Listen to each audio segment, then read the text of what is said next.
This is a band called Opeth, live from Wacken Open Air Festival in 2015. Here we go.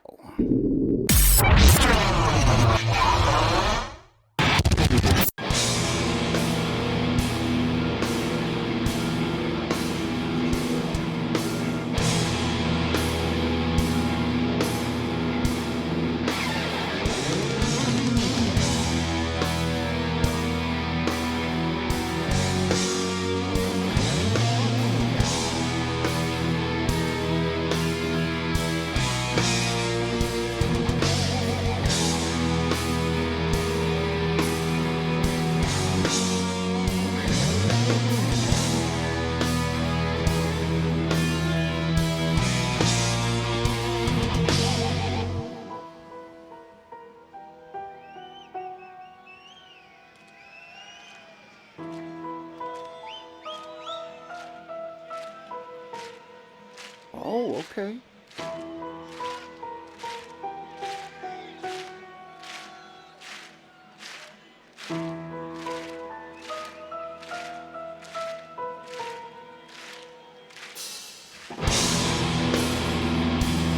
All right, we're gonna stop there just because that's a dissonant chord and I already heard it and it's rings in my head. I don't think I've heard that before, but no, I honestly I haven't heard them much before. There's something about this the dissonance that's it's supposed to set a scene because ultimately they're telling a story. I'm just not like I said, this is blind. I don't know what that story is. So this song is called, for the first 21 seconds, the song is called Heir Apparent, and then at 21 seconds, pardon, Heir Apparent through to 11:34. So the first song's pretty long. But yeah, I don't know the band very well, so not really sure what the song's all about, which is cool. You know, no biggie. It's all good. But that dissonant chord. Okay, so how we started. The dissonant chord is really funky. It's really hard for me to listen to that because, especially in this kind of music, because I know. Sorry, I keep saying Dream Theater. It's not. It's bloody Opeth. So Opeth, sorry. Probably it's telling a story. I have no really clue.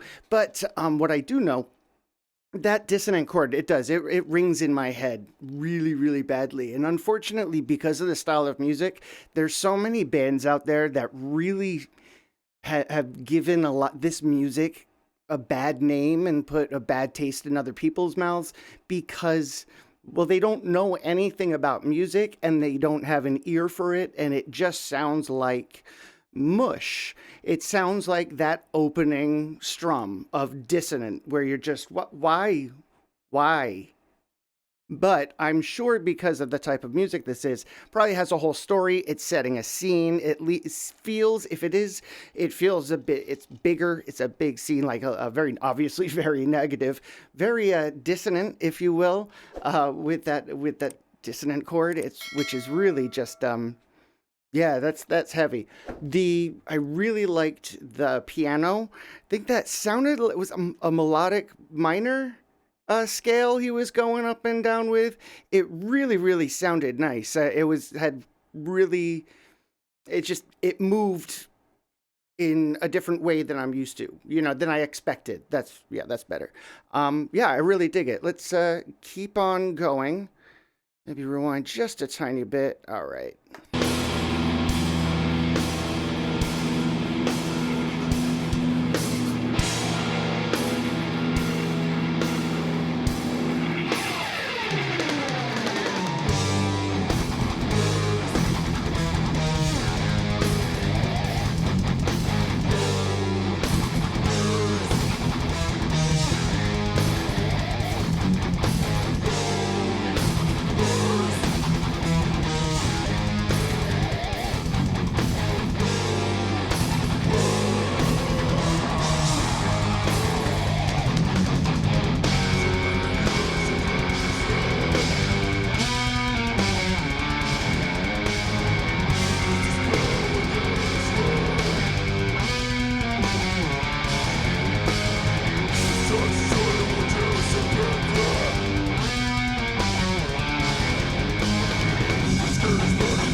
Oh, wow. Okay, I'm just going to stop there because I'm just trying to count along with one of the breakdowns.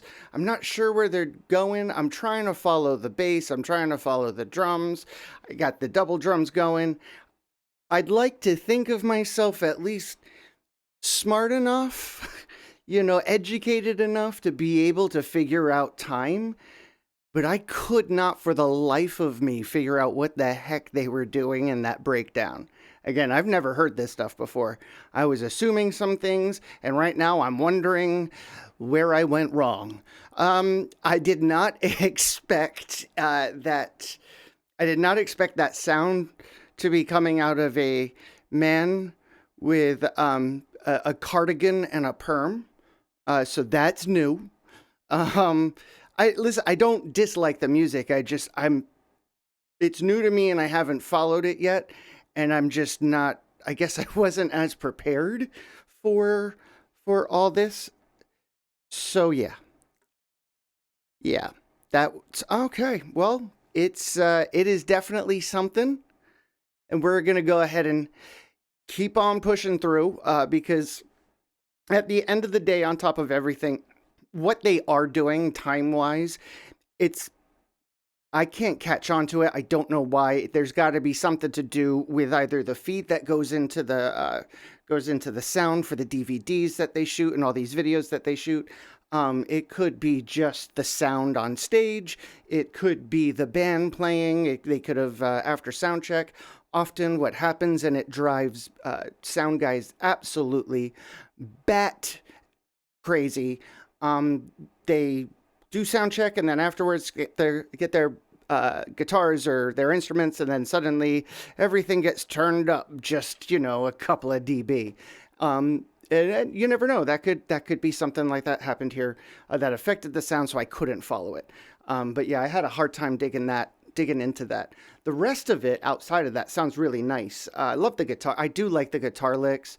I just like a nice distortion, kind of just that it's just that metal, man. I really like those riffs.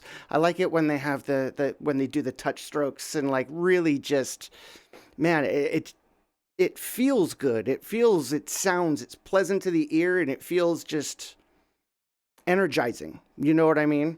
But as of right now, again, I'm still kind of baffled by the gentleman in the cardigan. So let's keep on moving.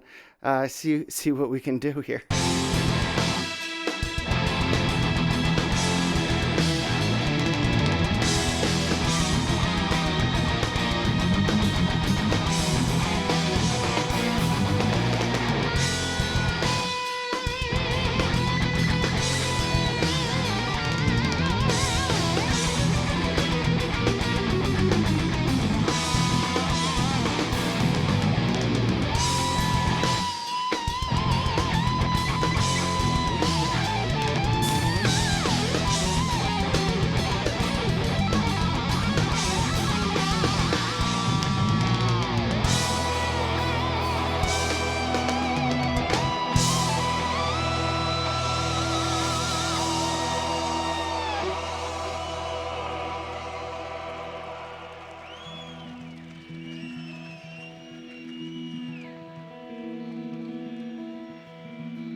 Okay. That's nice. Little dissonance and then come back.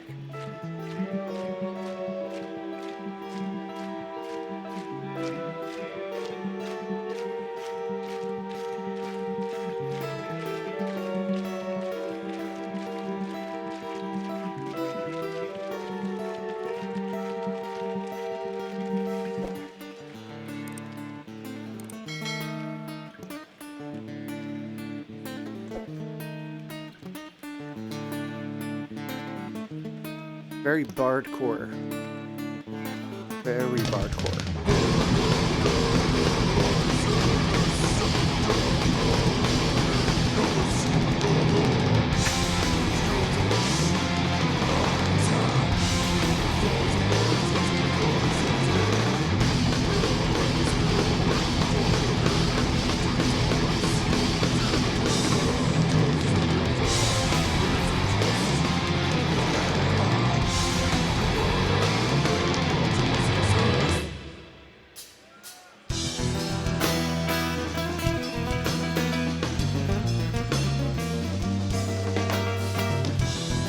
swear, I gotta stop real quick. Every time that guy opens his mouth, it's there's a jump. You know what I mean? Oh, good. It's I've never heard this before, and I'm trying my best. But again, this isn't something. I don't think this is something I put in my CD player, but I still understand the draw. The music itself, the structure of the songs is still it's very bardcore. I think, if I'm correct, those are melodic minor scales that they're all working through, and they just add a really nice, like, medieval feel to it. Either that or harmonic. I don't remember. It's that sort of stuff has been years since I've looked at, but I do really enjoy the music itself. I love the drummer and his double bass drums. I just always fascinated by that because there's so much going on and so much happening that the especially with that funky time, to have that going the whole time, and being able to use it, pardon me, so nicely and so evenly. I just feel bad I couldn't follow that section. But I really enjoyed the guitar section until the audience started clapping. It's one of the most annoying things in the world. I love it when the audience claps. I really do. There's nothing wrong with a good audience enjoying themselves, having a good time, clapping their hands, all that stuff. But when a massive audience like their size, you're looking 80,000+ people, none of them are going to be on time. There's too much of an echo. It's too big of a space. It's just impossible for it to be consistent. And I'm sitting there trying to listen to the guitar, and all I hear are these. It's just. Oh, dear. Oh, good old. It's just, it's just a lot of white Europeans out there. And I get it. But still, not 1 in 3, and keep in time with the music. I'm kidding. Oh, white people. All right, let's keep on moving. I'm going to rewind just a tiny bit because I feel like, I don't want to jump again by the gentleman in the cardigan. All right.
Okay, so I guess that was like the bridge. Very cool. I really like the music. I like the arrangement. I like the structure of it. I think all the musicians are really talented. I think that's it's hard stuff to play. I think, and to be honest too, they're also using tons of tricks and bits and whatnot that happen in music all all over the place. Like pardon me, parched. But yeah, one of those part of that tricks, the tricks and the whatnot, what they do every time they feel like it feels like it slows down, it feels like the entire song slows down or it changes tempo. That's kind of a trick. Everything actually stays within the parameters of the meter that's set, right? So if it's going this fast, no matter if we're doubling it up or doubling it up from that, like it's still always going to come back right back to the this. I'm not a drummer, but it's the idea of the speeding.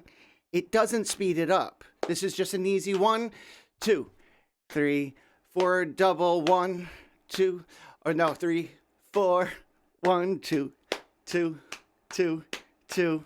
And it just keeps everything. Seems like it speeds up. It just creates an illusion of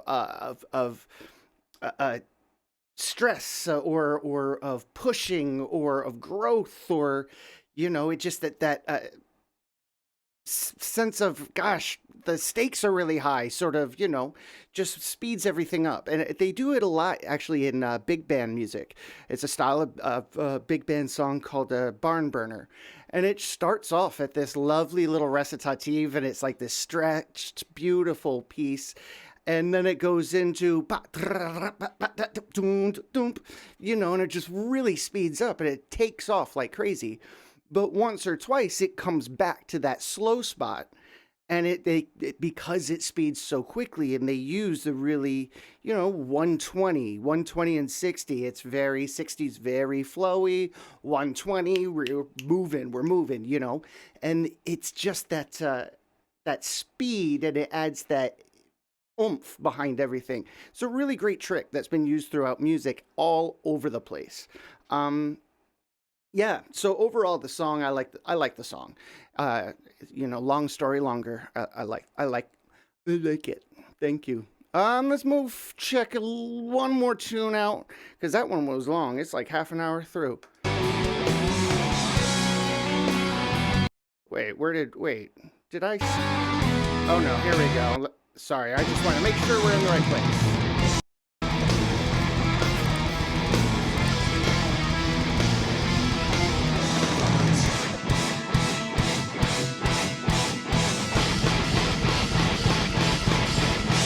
Oh, that's something I just thought about. That little ending that they have.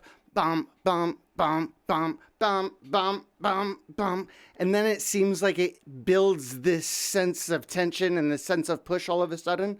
Those are actually just triplets. They're not coming out of the pocket. They're actually really nicely in the pocket, but it makes this, it stretches this straight 4 into like tension. That's the word I've been bloody looking for. This stretches into this tense moment of dun dun dun dun dun. So it's all the same meter, but it's just this really nicely. They're throwing, they evenly spaced thirds into 4s, which are 12. So 3 bars of 4 works out. Anyway, yeah, it's really cool. I love those tricks. Dun, dun, dun, dun. Good stuff.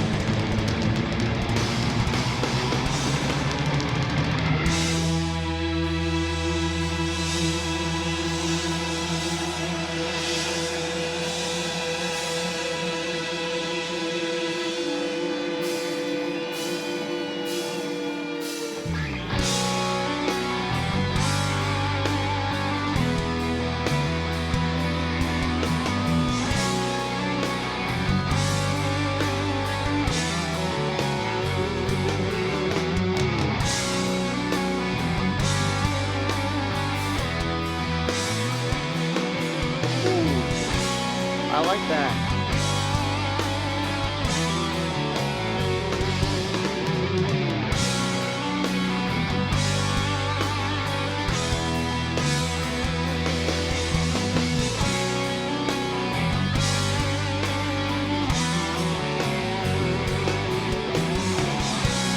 Listen to this coming up, bass riff. Really leans into it. I like that.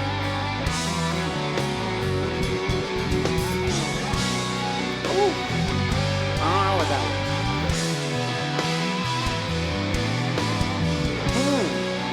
Bass player's back. Yes.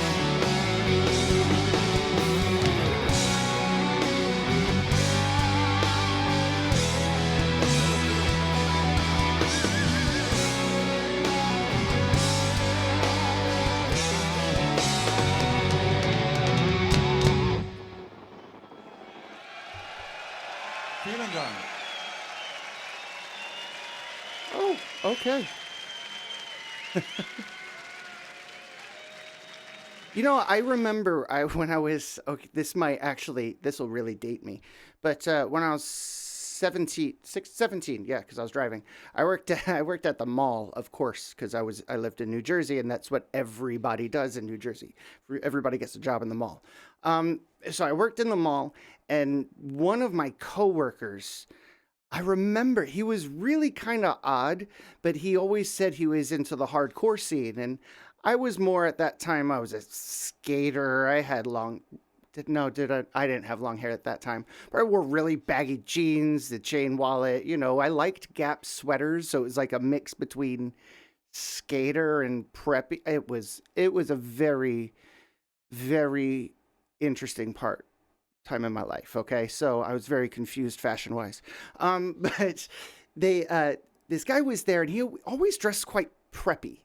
You know, all my friends who were in the hardcore scene wore black. They wore big combat boots and they wore these black jackets and you know, I don't know, they looked black band t-shirts and chain wallets and bracelets and stuff and just crazy hair colors and do's and all this sort of stuff. And then I meet this guy. He's like, oh, well, you know, we're more Northeast punk, or, you know, like the Boston stuff. But I don't understand. I didn't realize that the kind of music that they were listening to is so different from all over the place. And this is kind of, to me, sounds like something. For whatever reason, that memory of him popped in my head, just because I feel like this is something he would listen to, almost like, I don't want to be mean about it, but like pretentious hardcore, you know? Can you be pretentious about hardcore music? No, I listen to Korn, but they don't have a theme. You know, it just, I don't know. It's just interesting to me. But hell, it does feel a little like snobby hardcore. We're hardcore, but we all have degrees.